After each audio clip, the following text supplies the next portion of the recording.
Volkswagen revealed the 2024 Atlas. The refreshed 7-seater features a new design. A white chrome 4-bar grille is framed by LED headlights with the newly standard adaptive front lighting system.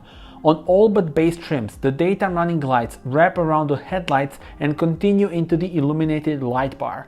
Together with the illuminated Volkswagen logo, it gives this vehicle an unmistakable premium look. The spacious interior receives a major upgrade for the 2024 model year with premium materials and standard digital cockpit pro.